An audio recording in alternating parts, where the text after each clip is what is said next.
बिस्मिल्लाहिर्रहमानिर्रहीम। अस्सलामुअलैकुम वरहमतुल्लाहि वबरकातुहू। I hope you are doing well and this video finds you in best of your health. Open your books of General Science, Grade 4. Today we will read chapter number 2 and its topic is reading page number 24 and 25. On page number 24, first of all we will read the interesting information mentioned above. Corals are a part of beautiful ecosystem under the sea. Corals जो हैं वो ecosystem का एक बहुत ही खूबसूरत सा हिस्सा है समुंदर के नीचे या अंदर तय में।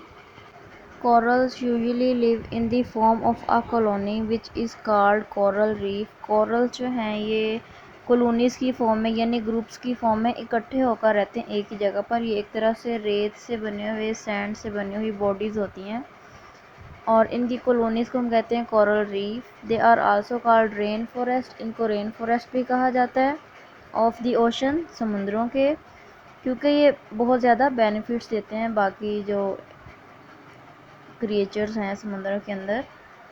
दे look like stones but actually are animals. ये स्टोन्स यानी पत्थरों की तरह नज़र आते हैं लेकिन असल में ये जानवर ही होते हैं और ये बहुत कलरफुल से होते हैं। इनकी जो एक्स्ट्रा इसके अलावा बुक के अलावा पिक्चर्स जो हैं वो मैं आपको दिखा देती हूँ।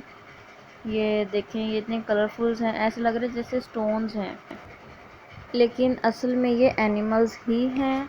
अब हम दोबारा अपनी अगली उसी स्लाइड पे वापस आ जाते हैं। एक्टिविटी 2.3 है observe the picture and answer the questions given below. तस्वीर देखनी है आपने और नीचे सवालों के जवाब बताने हैं। Name some abiotic and biotic components in the environment में मौजूद बायोटिक और एबायोटिक कंपोनेंट्स के नाम बताने हैं। ये आपको सवाल भी मैंने करवाया हुआ है बुक पे। और एबायोटिक में आ जाती हैं रॉक्स वगैरह, सॉयल, वाटर, ठीक है, और बायोटिक में आ जाती हैं प्लांट्स, एनिमल्स, फिशेस, ईटीसी, ठीक है।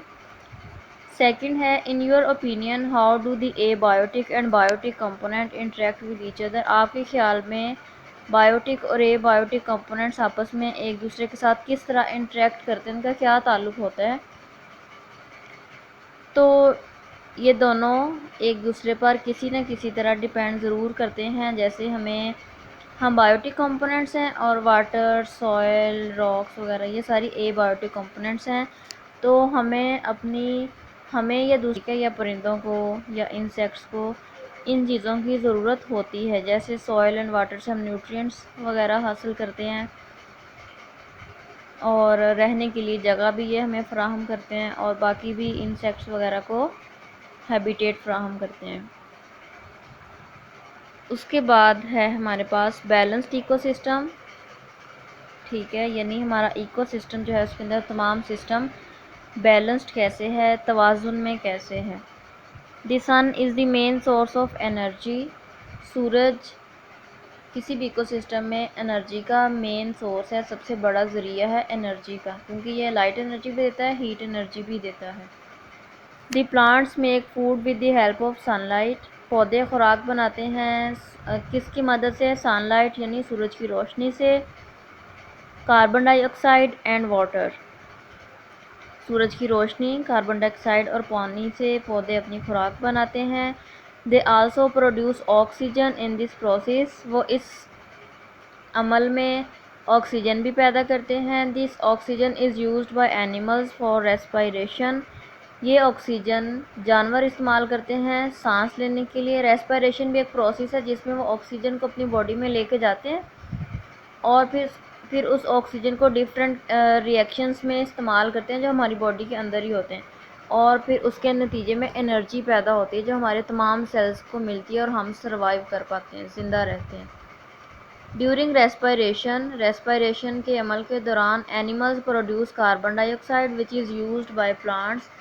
अब हमने ऑक्सीजन इस्तेमाल कर ली, जब हम सांस बाहर निकालते हैं तो कार्बन डाइऑक्साइड गैस बाहर निकालते हैं ना, उस कार्बन डाइऑक्साइड गैस को पौधे इस्तेमाल करते हैं टू मेक फूड, खुराक बनाने के लिए। Such self sustaining and durable ecosystem is called a balanced ecosystem. Self sustaining यानी जो अपने आप ही खुद को मेंटेन रखता है, बाहर से कोई हेल्प नहीं लेता, ठीक है।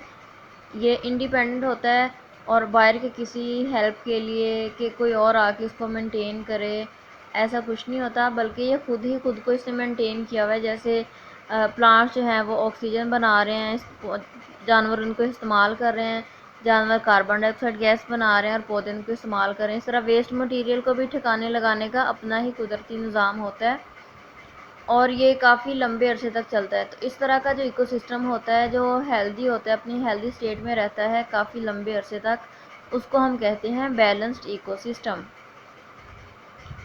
Balanced ecosystem. All the living things are essential for one another. तमाम जानदार चीज़ें एक दूसरे के लिए ज़रूरी हैं। They effect the lives of one another. ये एक दूसरे की ज़िंदगियों पर असर डालते हैं। सम एनिमल्स बेनिफिट और हार्म वन अनदर। कुछ जानवर दूसरों को फ़ायदा भी पहुंचाते हैं और नुकसान भी पहुंचाते हैं। उसके बाद ब्लू बॉक्स में लिखा हुआ है पॉइंट टू पॉन्डर, यानी आपने सोचना है इस बात पर। If the number of aquatic producers increases in a pond beyond the limit, then fish and other living things die due to lack of oxygen. Why does it happen? कह रहे हैं कि अगर किसी पॉन्ड में यानी तालाब में एक्वेटिक प्रोड्यूसर्स, यानी वहाँ उसके अंदर मौजूद जो पौधे होते हैं ना, वो उसके प्रोड्यूसर्स हैं, अगर उनकी तादाद बहुत ही ज़्यादा हो जाए, एक हद से भी ज़्यादा हो जाए, तो उसमें मौजूद मछलियाँ और जो दूसरी लिविंग थिंग्स हैं वो मर जाती हैं due to lack of oxygen, क्योंकि उनको ऑक्सीजन कम मिलती है। Why does it happen? तो ऐसा क्यों होता है? क्योंकि उसमें मौजूद जो एलजी है वो सारी डिज़ोल्व ऑक्सीजन को इस्तेमाल कर लेती है। अब मछलियों ने ताज़ा ऑक्सीजन तो नहीं लेनी होती ना, उन्होंने डिज़ोल्व ऑक्सीजन लेनी होती है। इस वजह से उनको डिज़ोल्व ऑक्सीजन, पानी में हलशुदा ऑक्सीजन नहीं मिलती है, तो इस वजह से उनको सांस लेने में प्रॉब्लम होती है और वो मर जाती हैं। उसके बाद फूड। अब मैं आपको एक पॉन्ड की पिक दिखाती हूँ, यानी तालाब की, ठीक है। ये मोस्टली ये लेक से छोटा होता है वैसे तो, और यहाँ नेचुरली भी पानी खड़ा हो सकता है या आर्टिफिशली भी हम किसी तालाब में पानी भर सकते हैं खुद से, ठीक है। इसके अंदर प्लांट्स भी होते हैं, फ़िश भी होती है और दूसरी जो पानी में रहने वाली मखलूक है वो भी होती हैं, ठीक है। और ये जो ग्रीन ग्रीन ऊपर से है, ये पॉन्ड के ऊपर एलजी आ जाती है ग्रीन सी, ठीक है। कुछ पॉन्ड्स तो ऐसे होते हैं जिनके पूरे के ऊपर एलजी की इस तरह तय लगी होती है, लेकिन यहाँ हमारे पास थोड़ी सी है। उसके बाद फूड चेन है। To obtain food living things depend on one and other. खुराक हासिल करने के लिए जानदार चीज़ें एक दूसरे पर इन्हिसार करती हैं। Plants make food with the help of sunlight and water. पौधे खुराक बनाते हैं सूरज की रोशनी और पानी की मदद से। The animals which eat plants are called herbivores. वो जानवर जो पौधे खाते हैं उनको हम हर्बीवोर्स कहते हैं। Rabbit, deer and cow are examples of herbivores.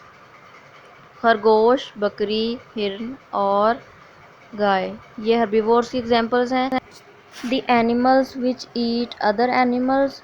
वो जानवर जो दूसरे जानवर को खाते हैं आर कॉल्ड कार्निवोर्स। इनको कार्निवोर्स कहा जाता है। ये सिर्फ गोश्त खाते हैं, प्लांट्स पर मुश्तमिल कोई भी चीज़ नहीं खाते।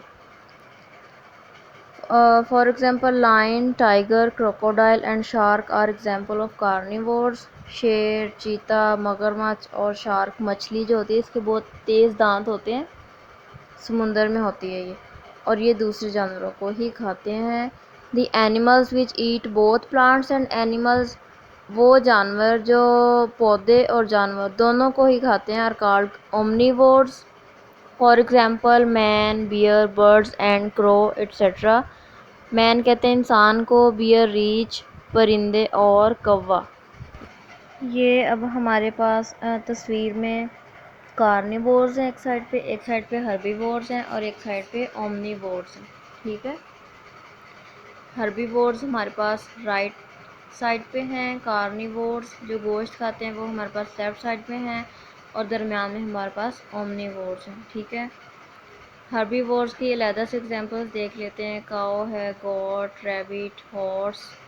और ये कार्निवोर्स का ग्रुप है, fox, wolf, lion, shark. Shark की मैं आपको अलहदा से भी पिक्चर दिखा देती हूँ, ठीक है। ये बड़े तेज़ दांत और ये जानवरों के साथ साथ इंसानों को भी खा लेती है। अब ये ग्रुप है हमारे पास ओमनीवोर्स का, जो पौधों को भी खा लेते हैं और गोश्त को भी खा लेते हैं, ठीक है। और इसमें ह्यूमंस भी आ जाएंगे, क्योंकि हम वेजिटेबल्स, फ्रूट्स ये भी खा लेते हैं जो प्लांट से हासिल होता है, और गोश्त भी खा लेते हैं, या गोश्त से बनी हुई चीज़ें भी हम इस्तेमाल कर लेते हैं खाने में। उसके बाद उसी पेज पे है producers make food which is used by herbivores. Producers यानी प्लांट्स खुराक बनाते हैं जिसको हर्बीवोर्स यानी पौधों को खाने वाले जो जानवर हैं वो उसको इस्तेमाल कर लेते हैं। The herbivores are eaten by carnivores. Herbivores को कार्निवोर्स खा लेते हैं। These carnivores may be eaten by other carnivores. हो सकता है कि इन कार्निवोर्स को दूसरे कार्निवोर्स खा लें जो उनसे थोड़े से बड़े लेवल के हों।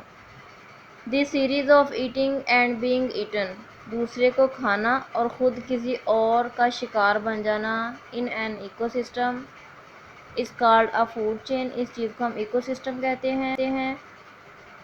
Grass hopper Yeats a plant, जैसे ये ग्रास होपर बना हुआ यानी घास का टिड्डा, ये पौधे को खाता है। And is eaten by a rat, और ख़ुद इसको एक रैट खा लेता है। The rat becomes a prey of an owl, rat जो है वो खुद एक ऑल का यानी उल्लू का शिकार बन जाता है। This is example of a food chain, ये एक छोटी सी सिंपल सी फूड चेन है जिसमें चार जो हमारी लिविंग थिंग्स हैं वो एक दूसरे के साथ फूड की बेस पे कनेक्टेड हैं। कोई एक चीज़ को खा रहा है और ख़ुद किसी दूसरी चीज़ का शिकार बन जाता है। रीडिंग हमारी यहाँ तक कंप्लीट हो गई है। आप लोग इधर निशान लगा लें और नीचे जो एक्टिविटी 2.4 है वो आपने छोड़ देनी, वो नहीं करनी, ठीक है। इसके बाद आ जाएंगे इसके एक्सरसाइज पे। तो क्वेश्चन नंबर 1, 2 और 3 हमने कर लिया हुआ है। आज हम करेंगे question number 4, draw a simple food chain.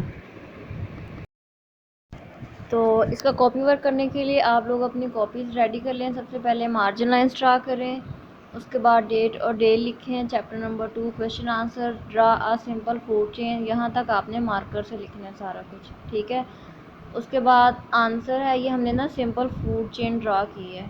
मैंने एक पेज पे एक लाइन में ज़्यादा तस्वीरें इसलिए नहीं बनाई ताकि आपको भी आसानी हो बनाने में। सबसे पहले ग्रास है, उसको खा लेता है ग्रास ऊपर, ठीक है, घास का टिड्डा जो है। उसके बाद उसको खा लेता है रैट, उसके बाद रैट को खा लेता है आउल। तो ये एक सिंपल फूड चेन है, सादा सी फूड चेन है, यानी कोई चीज़ एक को खाती है और ख़ुद दूसरे का शिकार बन जाती है। आपने भी अपनी कॉपीज़ पे इसी तरह प्यारी सी फूड चेन ड्रा करनी है और मुझे उसकी तस्वीर भी भेजनी है। आप चाहें तो इसमें कलर भी कर सकते हैं। हमारा आज का लेक्चर इतना ही था। Take care of yourself. खुदा हाफिज़।